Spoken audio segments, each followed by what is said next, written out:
Today on the season premiere of Dr. Phil. I'm not staying alive for me. For me, if it was me, I'd be gone. Straight away back to my mom. Are you mentally ill? Sinead O'Connor. I became very suicidal. I was a basket case. When you were 21, you had the #1 song in the world. But I also felt like an imposter. Why? When you tore the Pope's picture up on Saturday Night Live, whose picture were you tearing up? I'm changing my name. Sinead O'Connor's gone. That person's gone. Will you do an experiment with me? Is it gonna make me cry? All the flowers that you planted, Mama, in the backyard. What do you love about your mother? But I love her. Like my mother, Dad, she's dead. All died when you went away. You say she abused you physically and sexually. Tell me what happened. Where do I start? At the beginning. I know that living with your baby was sometimes hard. She ran a torture chamber. She was a person who took delight in hurting you. Nothing compares. 3 weeks ago, I wrote my suicide note. You tried to kill yourself 8 times in 1 year. Do you want to be dead? Nothing compares to you. Now, from Nashville, Tennessee, here's Dr. Phil. Today marks the first day of the 16th season of Dr. Phil. Back in the very beginning, almost 3,000 episodes ago, I pledged to use this platform to focus on the hidden epidemics in America and strive to give a voice to those who struggle to be heard. We begin this year with an interview that I think addresses both. Sinead O'Connor shot to fame with her haunting rendition of Prince's song, Nothing Compares to You. Sinead O'Connor is the rock star who is, of course, as famous for her look as her songs. She has served notice that this is no ordinary talent. Ladies and gentlemen, please meet Sinead O'Connor. When singer-songwriter Sinead O'Connor burst onto the music scene in the late 80s, we had never heard or seen anybody like her. While she sings sweetly and speaks softly, her actions have made headlines. She became notorious around the world when she tore up a photo of beloved Pope John Paul II on Saturday Night Live. Fight the real enemy. Please join me now in welcoming Sinead O'Connor. Sinead.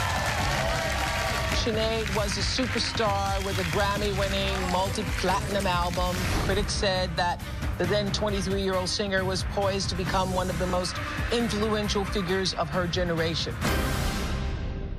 Recently, fans were stunned to see the songstress had fallen on desperate times when she posted a troubling cry for help video. An alarming Facebook video, singer Sinead O'Connor is gaining views and some growing concerns. I'm now living in a travel lodge motel. I'm going to find kidney stone. I'm all by myself. I'm just absolutely nobody in my life except my doctor. The mental illness, you know, it's a bit like drugs. It doesn't give a shit who you are. Sinead O'Connor, alone, distraught, and having what appears to be a complete mental breakdown. Like so many compassionate and caring fans, we expressed our concern and willingness to help. Sinead learned she was on our radar and took the initiative to call me at my office at Paramount Studios, along with her manager and a representative from the Jazz Foundation, a musician support organization. What we're going to try and do is get a transporter. We will get you to Nashville, Tennessee, to the Milestones program. You got all these people in your life. You're not alone anymore. Now, Sinead, a longtime fan of our work, asked for my help, despite questioning whether she felt like she really deserved the focus and energy. We offered to work with Sinead privately, but she was insistent that her goal was to destigmatize mental illness. She said she did not want to live in the shadows anymore and wanted to use her struggle with mental illness to inspire others to reach out for help. She wanted to be an example and a voice of hope. Very excited to be going to get some proper help. Oh God, I'm so grateful to Dr. Phil for helping me after this. I'm the luckiest girl in the world. I feel like a Cinderella. We were able to arrange for Sinead to leave New Jersey and be transported by a team of professionals to the beautiful and tranquil Milestones at On-Site Treatment Center, located on 100 acres of rolling hills in Tennessee. This is her story. I really sincerely want to help you. Okay.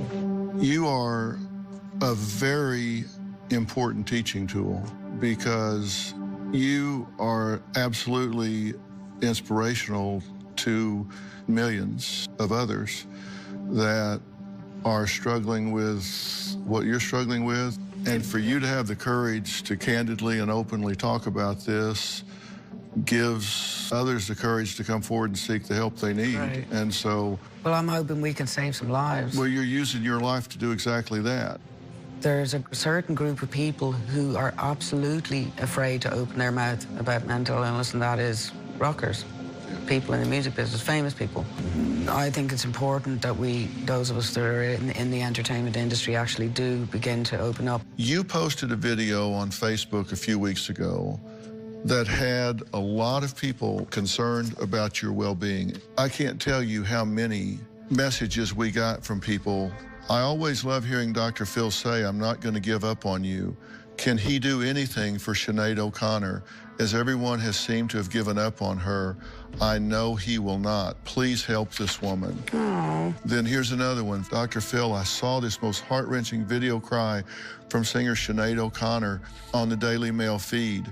Then here's another one. Dear Dr. Phil, I just saw Sinead O'Connor's heartbreaking but powerful video.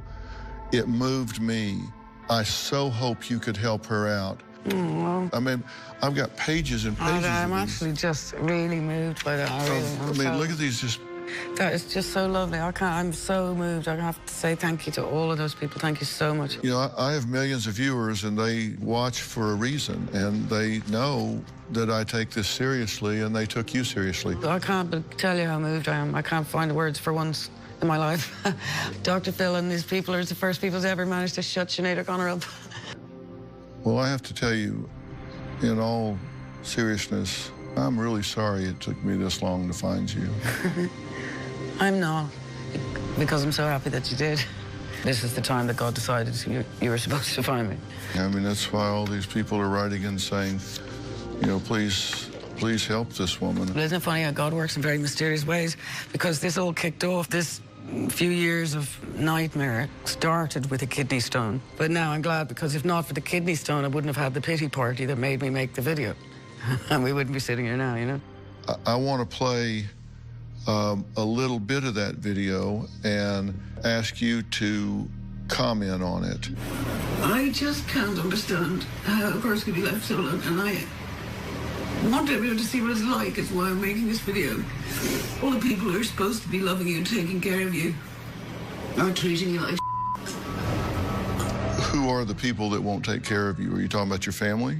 Yeah, no, obviously I want to be really clever, because, like, I love my family and I don't blame them. It's not easy for families of mentally ill people. We can be difficult. What happened was I had been writing to my family, begging letters, you know, and angry letters and raging, and I don't want to make out like I'm a victim here. I give it as good as I get. I was an ass to my family. I thought it would be better, maybe my family might, if they saw how I'm feeling, they would relate to it. you don't even care. I hoped in my kidney stone madness that my family would see it and go, oh my God, we didn't realize it's that bad. We'll go get her. Do you know Did what they I mean? watch? No. How do you know? One of them told me. Yeah. I rang one of the fathers of my children, who happened to be 5 miles away from me in New York at the time, and had my 10-year-old child and didn't bring him to see me. Are you mentally ill? I don't believe I am, no. Unless you say that complex post-traumatic stress disorder is a mental illness. I've had a psychiatrist. One psychiatrist told me I'm the sanest person he's ever met, which, of course, everyone laughs at when I say that. Musicians are always a little on the edge. We're somewhere out there. Also, I'm a child abuse survivor, very severe child abuse survivor, so, you know, I'm a little out there. I'm unusual, irregular, eccentric. What kicked all of this off really was that I had a hysterectomy, a radical hysterectomy in Ireland 2 years ago, and I lost my mind after that. And that's, I think, what happened with my family, and we have to give my family credit, and you know, they're not here to speak for themselves, so I don't want to disrespect them, but the fact is, they didn't know who the hell I was. I was told to leave the hospital 2 days after the surgery with Tylenol and no hormone replacement. and no guidance as to what might happen to me. I was flung into surgical menopause. So hormones were everywhere. I became very suicidal. I was a basket case. So yeah, I would say that after the hysterectomy, I was mental. When we talked on the phone, you told me that you tried to kill yourself 8 times. I know, I counted up the times in my life that I've tried to. In 1 year.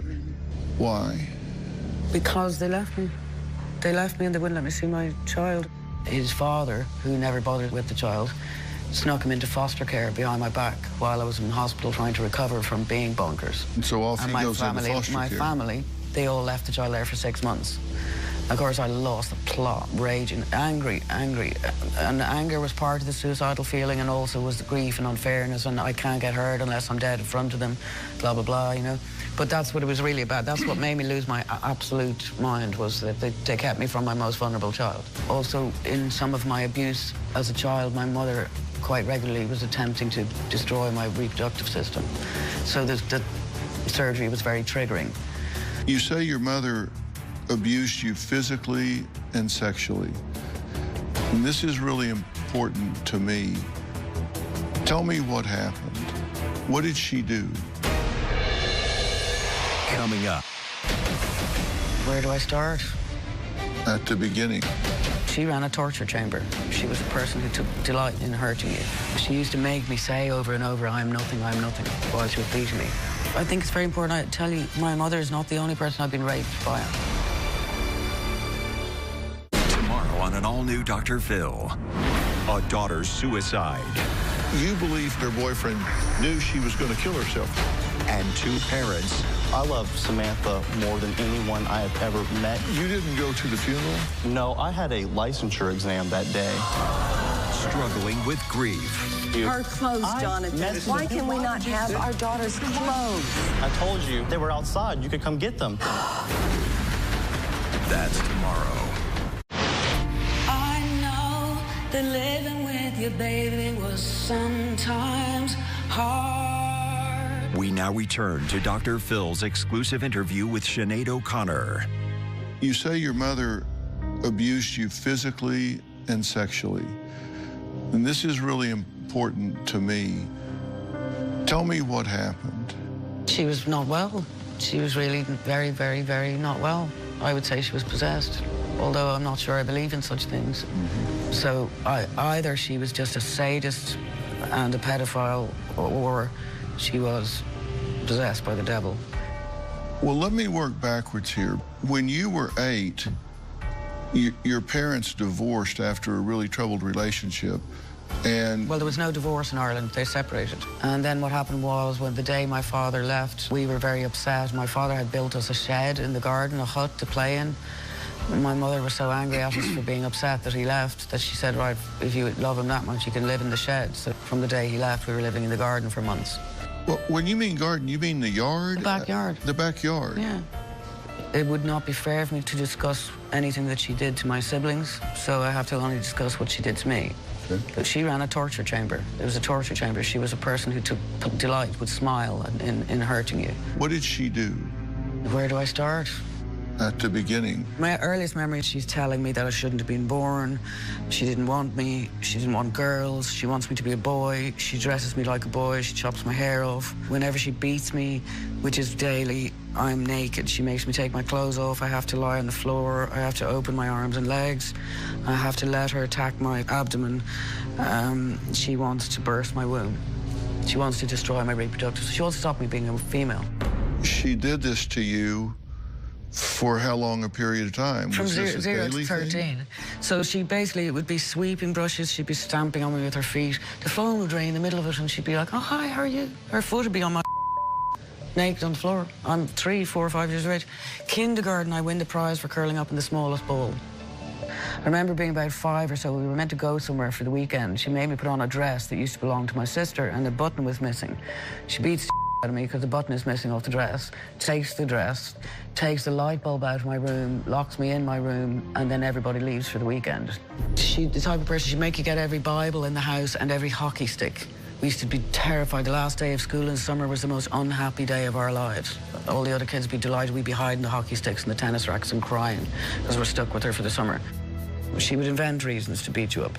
Like, she'd say the lampshade is crooked. My job was to clean the house. So if I left the lampshade a bit crooked after I dusted it, she'd beat the out of me. Daily this went on. The only thing you'd be sure of every day is you're going to get the kicked out of you when you hear the steps of her waking up. Literally, me and my brother used to pee our pants. How long did this go on? Till I was 13, I ran away. She used to make me say over and over, I'm nothing, while she was beating me. I am nothing? I'm nothing, I'm nothing. I was a very small child. After a while, you begin to believe it. In fact, you are nothing. For 38 years, these wounds have been festering within you, and you've never had trauma treatment for this until right now. This was my treatment. I understand. Music. I think it's very important I tell you that my mother is not the only person I've been raped by. I've been raped several times by other people as a child. And how old are we talking about? 3, 4, 5, 6, 7, 8, 9, 10, 11, 12. This was an ongoing part of your life? Strangers in Ireland, yeah. Who was protecting you? Social services didn't exist. I mean, I had my mother put in hospital at 13 for 3 entire months, which is why I had the courage to leave, because I had 3 months freedom. My first single is a song called Troy. It talks all about, I remember at Dublin in a rainstorm, sitting in the long grass in summer, keeping warm. It keeps talking about the garden. Like, there's constant references even in my songs. If you listen to my albums from time, immemorial, like, they're diaries of a person in recovery from child abuse. From song 1, single 1 is telling you what happened. And the reason I've done that is because I knew if I didn't tell and I didn't become well known, no one would ever have known we existed. What happened to us in that house, there should be a monument to it. There was a point at which she stopped abusing you, right? Yeah. Did you ever talk to her about it? Coming up. There's a reason for everything I do, and this has to do with your mother. Will you do an experiment with me? Is it going to make me cry? Dr. Phil's exclusive interview with Sinead O'Connor continues. Did you grow up in a house of horrors? Bear in mind, this is what happened in Ireland to Ireland's children. Sinead, this is not normal. In Ireland, was not sadly, it was. No. The priests were teaching it to the people. Priests were not teaching mothers to go home and stomp the ovaries out of their children. I mean, you're a child. A child doesn't deserve that. You say your mother abused you physically and sexually. There was a point at which she stopped abusing you, right? Yeah. So what happened was, she says there's some spoons missing from the drawer. She's going to beat me up if I don't find them. And I run out to the garage, and I just keep running. And I go to my father. Then, I didn't get on with my father at all. He sent me away to one of these Magdalen laundries. He paid them to take me. This was like a group home. Magdalen laundry, they're notorious. Yeah. And I used to run away from the place. Interestingly, the nun there bought me my first guitar. They're the ones that spotted, okay, the only way we're going to save this music, Anyway, I go there, and I'm running away from there all the time to my mother, to go stay with my mother. I guess I got to be the same size as her. She stopped hitting me, So we developed a very good relationship between the age of 14 and 16 and a half. We had a great relationship because she was blown away that I forgave her. Did you ever talk to her about it? One day I did ask her, why did you do what you did to us? And she said, I never did anything. What are you talking about? And I was furious with her, raging with her, that I didn't talk to her for about 9 months. Next thing I hear, she's dead in a car crash. Did you have unfinished emotional business with her when she died? Well, the whole family did. Nothing could ever be fixed again and will never be fixed again. It's very kind of God to take her. Her life was hell. You wouldn't want to be her, So I was relieved for her, relieved for me, but devastated at the loss of her. She was my best friend. There's a reason for everything I do, and this has to do with your mother. Will you do an experiment with me? Is it going to make me cry? I don't know. Okay. Okay. I'm looking for the exit. You don't need to run. The first thing I want you to do with your eyes closed is I want you to picture your mother's face. And when I say picture your mother, I mean I want you to see her face, negative or positive, doesn't matter. See her eyes, see her skin, the way her hair fell over her forehead. I want you to experience the scent that identified your mother, the sound of her footfall when you hear her walking, the tilt of her head, everything that defined your mother. Now, I want you to answer this question. what I resent about my mother. She kicked the out of me. Go on. She won't change her clothes. She won't wash. Same for us. 5 years living in the same clothes, no washing. She won't heat the house. She won't get lights. She won't get out of bed. She won't stop taking drugs. She never tells me I'm pretty. She never tells me I'm sweet. She makes my little brother scream. She smells sick. There was a smell about her that was sickness. Smell of evil, you know. And how did she hurt you? How did she hurt you inside? Kicking me, kicking me, and kicking me, and kicking me, and kicking me. And telling me I'm evil, and telling me I shouldn't have been born, and I'm the reason my father left. It's my fault. All right, change of question. What I wanted from my mother, I did not get. Cuddles, love, kisses, sweet names, snuggles, sleep in the bed with her, sweet presents. Tell me what I miss about my mother. I hate not being able to love her. I hate not being able to have taken care of her, maybe given her some love back, help her. Nobody helped her. I miss her. I cannot put my arms around her and tell her I love her and that she's all right and actually, you know, mother her. I wanted to mother her. I would have taken care of her even if she was an absolute monster. Without even thinking, what do you love about your mother? The first thing that came to my mind actually is that she's dead, which is a very strange thing to come to mind, but I love about my mother that she's dead. I think it was very kind of her. Although I miss her horribly, I really ache for her, and I think that's part of where my suicidal instinct comes from, is that I want my mother. But I cannot wait until the day that I naturally get to heaven so that I can see my mother again. Okay, do this for me. Close your eyes one more time. If you sat before your mother right now and you had 1 minute left in this world, what would you say to your mother? I'd throw myself on her like a monkey and I'd never let go. I'd tell her, I love you, I missed you so bad, I missed you so bad. My life has been terrible, terrible, terrible, terrible, terrible, terrible. I miss her so bad. I can't wait to see her again. I tell her I love her. Would she hurt for you? Would she feel your pain? That I miss her? Yeah, I like to believe, and I do believe, that me forgiving her and loving her has helped her in terms of her karmic payback after death. To be in each other's arms, that's what me and her want, really. Do you know what I mean? To be in each other's arms would make both of us so happy, you know? Do you think, with the clarity of where she is, she knows what she did to you? Coming up. When you were 21, you had the #1 song in the world. But I also felt like an imposter. How so? All the flowers that you planted, Mama, in the backyard. Do you think your mother, with the clarity of where she is, she knows what she did to you? Yeah, but she knows that it's okay because I forgive her. I tried to get my sister to forgive her. She said, no, I can't. And I had a nightmare about it that night. And I said to my mother, are you not upset that my sister can't forgive you? My mother said, I do not want what I haven't got. And that's why I called the album that. And when I cried in that video, it was my mother I was thinking about. All the flowers that you planted, Mama, in the backyard. One tear falls down my face in the video. But she's relieved to have my love and my forgiveness, you know? You said she cut your hair off. Yeah. Why do you keep your hair shaved? When we were children, my sister had the most beautiful red hair, glorious red hair, the type you'd be jealous of, like just beautiful. You know, like that gorgeous woman on that show, Mad Men. You know, that woman that just like Jessica Rabbit looking, you know? But my mother took it into her head that my sister's hair was ugly and horrible and disgusting. And she started, when I had long hair, she would introduce us as her pretty daughter and her ugly daughter. And that's why I chopped my hair off. I didn't want to be pretty. It was dangerous to be pretty too because I kept getting raped and molested everywhere I went. Have you ever told anybody that's why you keep your hair cut short? A couple of my friends, you know.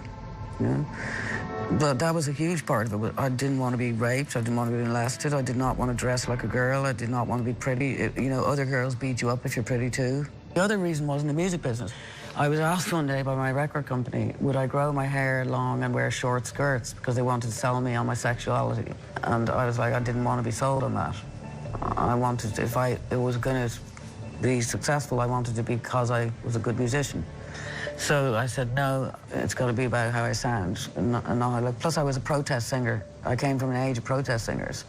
The artists I was influenced by, etc., they weren't the type that were selling themselves on how they looked. When you were 21, you had the #1 song in the world. Did you feel like you had the #1 song in the world? Yeah. But I also felt like an imposter. How so? Well, I knew, because of my own song, I couldn't understand why people like my songs, the songs I wrote. That was a Prince song, so of course I thought, well, that's great, it's a Prince song, of course everybody loves it. But I felt like the imposter that people loved the album. That's what was shocking to me. So I'd be doing the gigs and I'd be singing my songs and the people would go mental, and I'd be thinking, why are they all going mental? And I'm just a complete and then I'm on like David Letterman, or I'm on Jay Leno, or I'm like, I'm an imposter, what am I doing here? Why are these people? I felt like an imposter, which a lot of musicians feel. A lot of musicians tell you the same thing. As soon as you get off stage, you're just the that you normally are, isn't it? Yeah, I mean, I'm just a country boy from Texas. Yeah, and I'm just a crazy bitch from Dublin, you know. When you tore the Pope's picture up on Saturday Night Live, whose picture were you tearing up? The Pope's. I mean, what did the Pope represent to you? Coming up.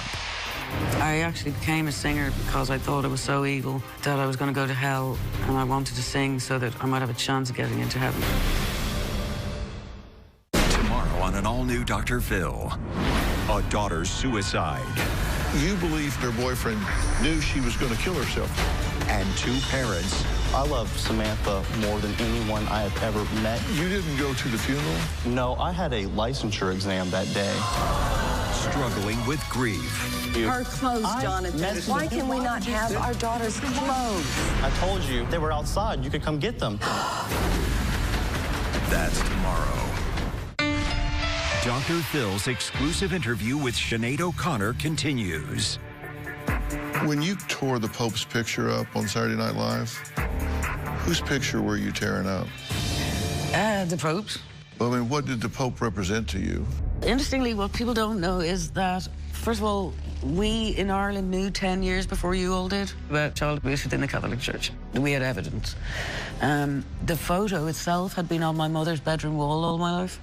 I was genuinely very angry with what the church were doing. By ripping that picture, you know, I risked my career, everything. I could be a billionaire now if I wanted, if I believed in that, you know what I mean? But I don't. But I know what you're getting at, and yes, this didn't occur to me until about 6 months ago. It's my father. Did you know you were going to do it when you went on? Mm-hmm. So I had planned it for a couple of weeks. At the very end, I pull out the picture of the Pope and tear it up. Silence. Threw it at the camera. Silence. Everywhere. It was fantastic. So what happened afterwards? My manager vanished for about 3 days. He went to his hotel, just unplugged the phone. About 10 years after that I don't remember, because that's when it became acceptable and it became the norm that I was treated by everyone I knew, from family to everyone, like I was an absolutely insane, crazy person. Here's the thing. I look at things from the standpoint of why people do what they do and don't do what they don't do. We've got a situation where you've gone through horrific sexual abuse, physical abuse. You've gone through serious abandonment. This leaves really scars on people. And to me, when I talk about psychological scars, it's the same as if you had a scar on your arm. Oh, I have a few on my body from me, Mummy. Nice memories. You then have a hysterectomy. For some women, your hormones can change dramatically and you can become very depressed. Then we have to understand that a part of your sexual abuse is your mother stomping on your reproductive system. Now here they come at age 49 and somebody says, okay, we are taking your reproductive system. It's not a real stretch to think that that triggers, of course. Okay, here we go. My mother, she's getting her way. Then your child is now my most vulnerable gone, and you don't know where. So I start asking myself, not why you're reacting the way you are, but why not? Exactly. Can I high-five you? Yes, you can. Thank you. Okay, so now... That's what I've been screaming at, but no one can hear me. And you know why? It's because I'm Sinead O'Connor, the artist who ripped up the picture of the Pope. I told you on the phone, I said, you're not alone anymore. And I meant that. A million people have said that to me, and you're the only person that had ever said it that I believed it. And you know why I believed it? Why? Is because you kind of kicked my ass as well. Yeah. It made me trust you. Did you feel that you were left to die alone? Coming up. Tell me about this guitar. When I took an overdose about 3 weeks ago, I wrote my suicide note on it. Sinead O'Connor's gone. That person's gone. Why? Dr. Phil's exclusive interview with Sinead O'Connor continues. Did you feel that you were left to die alone? Yeah, I was left to die alone. I mean, my family principally, really, the final reason that they buggered off on me was because I was suicidal, because I made a suicide attempt. You're not a horrible, evil person. Okay. I actually became a singer because I thought I was so evil that I was going to go to hell, and I wanted to sing so that I might have a chance of getting into heaven. You didn't respond to what I said. That I'm not a horrible, evil person. Yeah, I know. Well, it's very nice of you to tell me that. Thank you very much. I am beginning to believe it. I am beginning to understand that. I am. It helps that you're confirming what I thought, which is that, you know, why wouldn't I have lost my flipping mind here? Listen, I made you a present. I've got to show you what it is. We had to draw a picture of what our life would look like if it was exactly what we wanted. And I'll explain it. All right. Okay. For some reason, I have an enormous attachment to the American military, and I want to work with the dying veterans, specifically as a sitter. That's terrific, and it's very forward-looking. You have to sign it for me. My new name. Okay, and what is it? Magda David.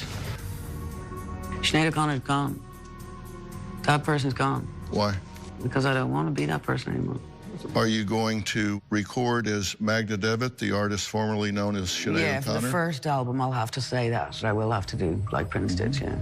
Do you think it will be hard to resurrect your singing career after being away for a period of time? No, no. My career is in live performance. That's what I'm born for. I am a very, very, very brilliant live performer, and I love it. I told David Foster that I was going to talk with you, and that you said one of the things you wanted to do was get back to your music. And I said, if she wants to, will you work with her and do songs? You're kidding me. You're joking, right? You're kidding me, right? This is just, like, unbelievable. Like, I'm Cinderella here. This is crazy, because the whole thing, since you got in touch, I'm like Cinderella. I asked him if he would work with you, produce a song, write with you, and this was his response. Oh, my God. Of course, 100%. Whatever you need from me, I am there for an hour, a day, or a week. She's a major talent. I was just talking about her the other day. Oh, my God. Because you know what? I think it would do me so much good to start making some bloody music. I haven't been working for 2 years. Well, that's why I was saying I've been working on this from every angle. Tell me about this guitar. I wrote my first 2 albums on a 12-string guitar. So I bought this beautiful Gretsch guitar on Amazon. And when I took an overdose about 3 weeks ago, I wrote my suicide note on it, which I don't know if you want to see. It says, forgive me, I just could go no further. Hashtag one of millions. After I put the video on Facebook, a beautiful Irish man calls me, who I happened to have bumped into 20 years ago in Ireland one day. He lives in Jersey. He says, I know these people at Jazz Foundation. They work at Englewood Hospital. I'm going to bring you there. They're going to help you out. Next thing I meet Wendy, and they saved my life. They literally bring me bra, clothes, shoes, everything. I have nothing.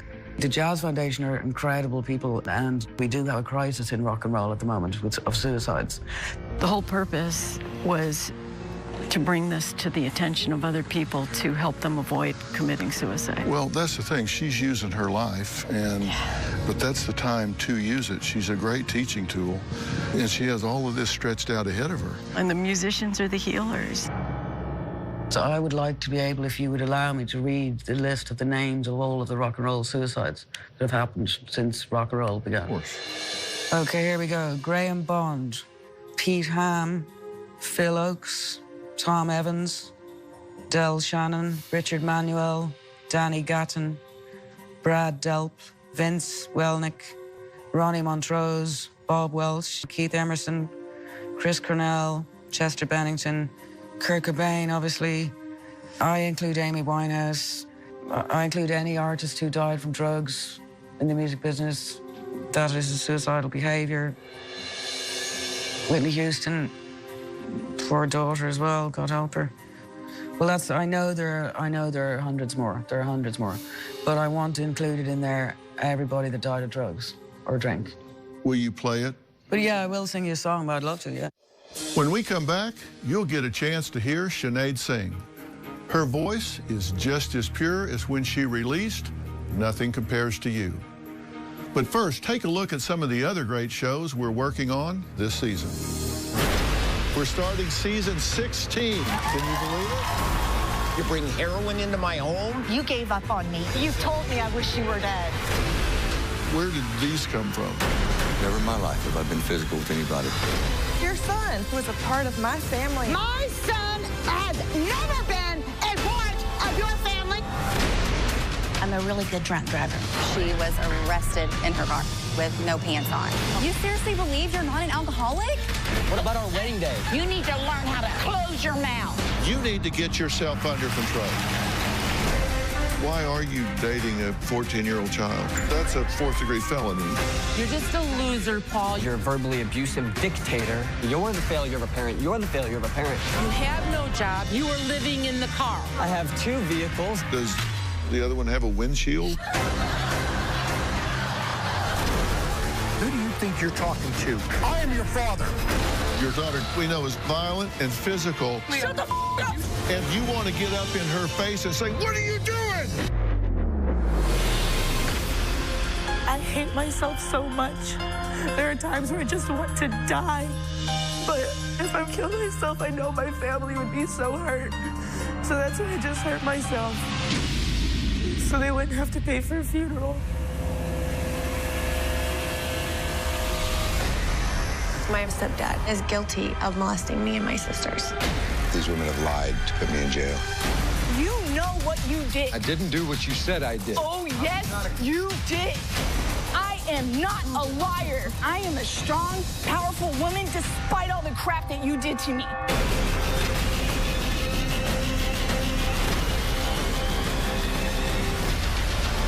You say nobody listens to you, nobody gets it, nobody understands. Look me in the eye. I do.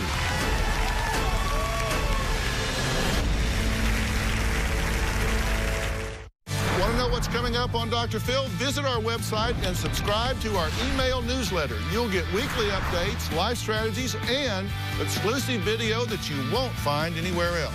Plus, on drphil.com, you can see sneak previews of upcoming shows. Log on today. I've often said when guests are on Dr. Phil that it's the beginning rather than the end of their relationship with us. As of today, Sinead is beginning her 5th week of intensive work, and she has made unbelievable strides. Now, it has not and will not be a success-only journey. She has had some rough patches, bucked and been critical of programs and protocols at the treatment center one night, only to apologize, say she had made more progress there than anywhere else in her life, and beg to be readmitted the following day. I think what we've done today with everything that we've talked about is really kind of a to-do list for all the team here to say, okay, here's some stuff where they can take that and use that as a guide. You know, the best predictor of future behavior is relevant past behavior. You know, as soon as you create a week, then 2 weeks, 3 weeks, then those 3 weeks predict the next 3 weeks, and then pretty soon you have momentum in a healthy direction, and you're finding meaning and creating value and creating relationships. You're an angel. I love you. Love you, girl. Thank you. Cool. Thank you so much, everybody. Right, that was just the greatest day ever. Really brilliant. Thank you so much. Really, I'll never forget it. Sinead recently progressed to the point where she was no longer resistant to or threatened by certain psychiatric modalities that her Milestones at On-Site team felt she needed. As a result, we were able to make arrangements for her to be temporarily moved to a psychiatric inpatient facility where intensive diagnostics, including blood chemistries, brain scans, hormonal profiling, and advanced psychometrics, will inform a customized psychiatric treatment protocol. Creative Care is an inpatient treatment facility that's been in business since 1989. It is one of the most serene, beautiful places that you can go. It is staffed with some of the top mental health professionals in the world for really getting people to work through and get down to the core of what's going on with them. Now, once they're there, we step back and let them do their thing. That's for them, not for us. But suffice it to say, Sinead feels like she is no longer alone and that she is now getting more support, care, and love than she has had in the last 20 years.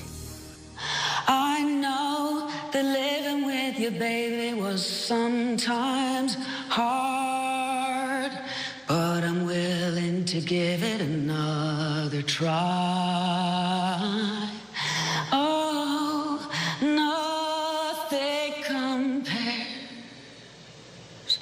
nothing compares to you. Sinead's goal is clearly to continue to get healthy so she can rebuild key relationships in her life and help others in need, specifically other struggling musicians, as well as our underserved veterans. Sinead seems committed to reclaiming her life and using her considerable heart and talent to touch the lives of others. At this point, she has the resources. The rest is up to her. For more information, go to drphil.com. Thanks for watching.